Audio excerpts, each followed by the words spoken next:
珍妮嘅父親去世已經多年，佢嘅家人仍然掙扎，究竟當年為父親生命後期作出嘅醫療決定是否正確。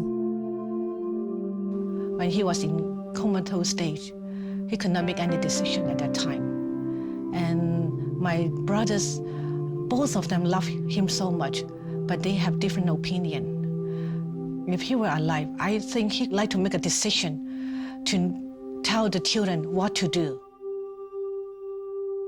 Because of my father's experience, I would like to prepare myself so that my family and also my husband, they can know what I want at the end of my life. I met with Bonnie yesterday. She was a facilitator of the advanced care planning. She really gave me a very good introduction and explanation about what it's all about. I'm wondering if you've ever thought of a person to speak on your behalf if you suddenly became incapable of communicating your wishes to your doctors and nurses. I have not talked to them about the process is pretty good. She asked me so many questions. When I came home and when I sit down and I look at the booklet, and finally I know what I'm going to do, and I'm going to do something for myself. 最近剛剛退休，大衛想為自己做一個預前指示。Our whole population is aging, so being prepared and being ready for what comes is very natural for people. Advanced care planning really is a step before that because it's talking about the process of dying rather than death itself. And that's something that seemed right to do to me. And so you look at living more meaningfully once you face the question of what happens when I can't make those decisions or can't think for myself anymore. And every moment becomes thoughtful, if you like, when you live with that awareness. 哈捷、阿金同佢嘅家人喺1992年從印度移居加拿大。6年後，哈捷被診斷患上腎病，並開始接受洗腎。When we asked him, who can talk for you, right? When you can't speak, right? Or there's, if someone make choice for you, he chose me. Since I'm most of the time with him, he believes that I can make decisions for him if he's really sick. And he always tell me that if anything happens to me, you can speak for me. Okay, I'm going to take your blood pressure. Things I can maybe translate properly for him and understand his feelings.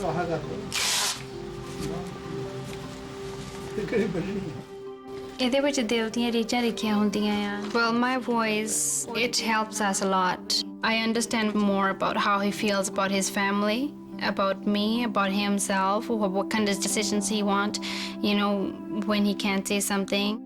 I usually don't hear that from him, like, I love you all and, take care of my wife and you guys should all help each other. I never heard that from him, honestly, before. And this was my first time.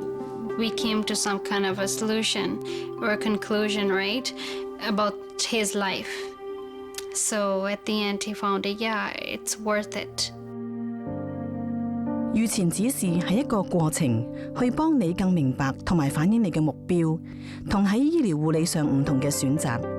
特別當你無法表達自己嘅意見時，去幫助你同埋家人同埋醫護人員討論呢個話題，並且建立一個白紙黑字清晰嘅文件去表達你嘅意願同埋計劃。巴醫生係一個舒緩護理嘅醫生，佢明白病人同家人都需要一個清楚嘅計劃。The needs of patients around end-of-life planning really had not been addressed very well. That many patients and families were facing healthcare decisions that they were not prepared for, that had never been discussed or anticipated in any way. Kind of crisis that can represent for patients and families when suddenly they're in the context of a lot of things that are happening and they don't know what to do and how to make the decisions, and how important it might have been to have been prepared or have prepared them for those decisions. I don't want to be a burden to my family or to to those around me, nor an embarrassment. So at that point, I think it's my duty in some sense to take responsibility and to make the decisions now that I may not be able to make in the future. We're a culture in which we don't often discuss death and the decisions surrounding that. And I think to create a context in which we recognize that this is a normal part of life and begin to talk about it, I think would be helpful to take it out of the medical context and really make it about people and families as they face these decisions. Time to come off, Bob. 3 minutes left. Yeah, and you're looking good. 阿李係一個洗腎部門嘅護士。 Patients come here to keep them alive, really. This is a life-limiting disease with no cure. But we're doing advanced care plans now with all of our patients. Patients and families often have unrealistic expectations. So if we talk about them, it prevents a lot of issues, a lot of problems later on. All right, Lee, so all we need is a consent form to be signed for dialysis. I've worked with 3 or 4 people already that have said to me they want maximum care, no matter what. And of course, our program is about respecting choices. So if that's what they want, that's what we will honor, maximum care. 當你健康時候所作嘅醫療護理選擇，未必係你患病時最適當嘅做法。你嘅醫生會按照你嘅病情嚟決定提供佢認為只會對你有幫助嘅醫療護理。作為一個家庭醫生，史醫生採取一個積極主動嘅態度去同佢嘅病人討論預前指示。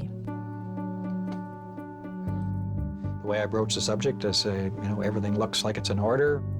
Let's look to the sort of future, and one of the issues that I think is timely to talk to you about while your health is still good is what would you want to do, or what would you want to happen if you get into a situation where either your health suddenly crumbles, you develop a serious illness, you're struck with a stroke and you can't sort of make decisions for yourself, or at least you can't communicate those decisions, so that everybody's on the same page, that we don't get into a predicament in an immediate situation when they're sick, scrambling around an emergency department trying to decide what we should do and what we shouldn't do. We're just going to try taking this blood pressure now and see how that is today.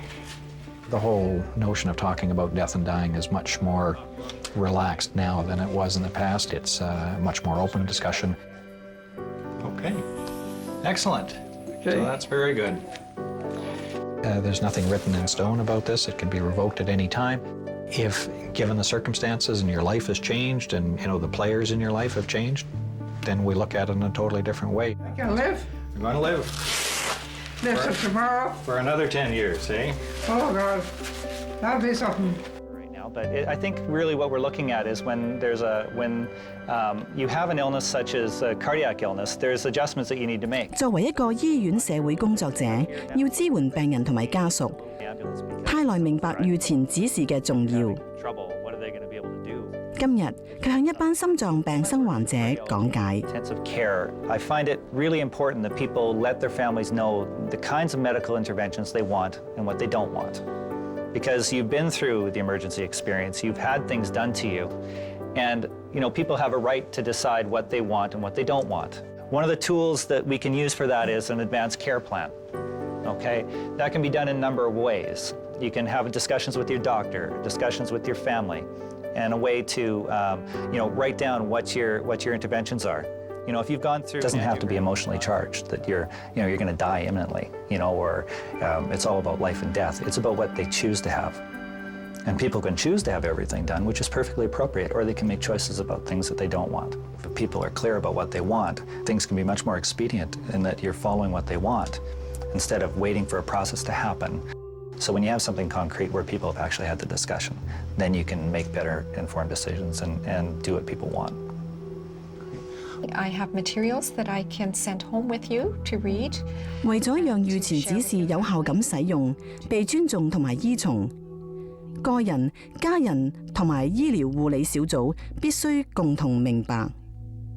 The emphasis needs to be on conversations and shared decision making, so that it's not the doctor independently or the family independently, but really creating a context in which we can have conversations in which you really understand it's not just medical talk about lab values, but it's actually an understanding that you know what I know, that you then have time to go away and think about that, and then come back and say, given what you've told me, I think this is what I'd like to do. Now, how do we translate that into a care plan that actually can be acted upon? So basically what you're trying to say is you don't want us to put you through any kind of life support whenever you're in a critical condition of any sort. Right. No, not at all. I hope that with this kind of planning and the process, that people can really understand it is good for the person, and also it is good for the healthcare system, so that they can provide to give what is the best to the person. 向家人同朋友直接、坦誠、開放嘅對話係預前指示最重要嘅元素。People have a lot of things that they do want to talk about and a lot of things that they've thought about. And so the opportunity to discuss them in a context that's respectful and that honors where they're coming from, it just kind of decreases the potential for conflict between family members as they've had conversations and as people are able to say, this is what I want and this is what I'd like to see happen from here. And basically it then it reduces that need and that burden for family members to try to guess at or anticipate what someone may have wanted. 預前指示係有關作出個人重要嘅選擇。One clear choice needs to be, if I'm, for instance, in a situation where I can no longer speak for myself, who would I appoint to be that spokesperson? The spokesperson is supposed to represent what the patient choices were, represent the patient, not their own personal point of view. And you need to have conversations in which they can really know and understand what your wishes are. I think literature has shown that if people don't have these conversations, that my ability to predict what your choices might be are only 50-50. This kind of conversation that sometimes takes place in the hospital room when death is happening could so much better be done when you feel well, when you feel healthy. And so it doesn't have to be something strange and odd and remote from life. It can be integrated into life. 預前指示嘅過程，認知到唔同文化嘅需要，以及個人面對死亡呢一個課題時唔同嘅反應同埋方法。Some cultures, it's really who makes the decisions that's different in different cultures. In Western culture, it tends to be more the individual. Our focus is on individual and the autonomy and the rights that we have to make decisions. And in other cultures, it's more in a familial context, or the decision-making may be deferred to an elder son or someone like that. You know, there is a reluctance among many people to talk about death and to talk about what your wishes are.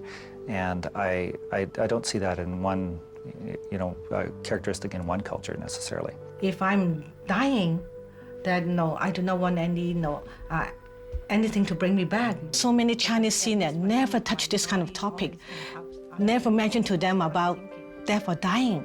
But something that I do not have to scare them, but I just can ask them and let them ventilate or voice out what's their wish, maybe what they want to do at the last moment. And I had Daniel, my nurse, come down here. The variety of people that I've talked to from different cultures have also received this concept of discussion as a good thing to do. In a way, I was actually pleasantly surprised to know that they would be open. The emphasis for us is really about shared decision-making, about respect for the different cultures that are represented within our health authority, for the different ways that people may want to have these conversations that may not be as much about respecting your individual choice, but about having conversations that include the complexity of the cultural, religious background that you come from. 麥牧師喺本地一間醫院任職屬靈關懷統籌工作。佢相信預前指示擁有開放同包容嘅性質。It respects the person, whoever they are, wherever they're coming from, whatever their traditions or religious beliefs are, it respects them. The questions of spiritual care are the same questions with advanced care planning. what gives meaning to my life, what is governing the quality of my life, how do I make decisions in life. All these questions are spiritual care questions. They're the same questions in advanced care planning. So the two are very, very close to one another and work together very easily. I think that's very important, that we respect their choice of being ministered to spiritually, their choice of ambience and environment in the place where they're dying. And this spiritual component to advanced care planning, I think, really goes to the heart of respecting their choices. 雖然你嘅意願可以簡單咁用言語表達出嚟，然而白紙黑字同埋有見證簽署嘅預前指示，能夠為你嘅選擇提供清晰同埋有說服力嘅證據，並且有法律效用，讓其他人喺你唔能夠溝通嘅時候，亦清楚明白你嘅意願同埋選擇。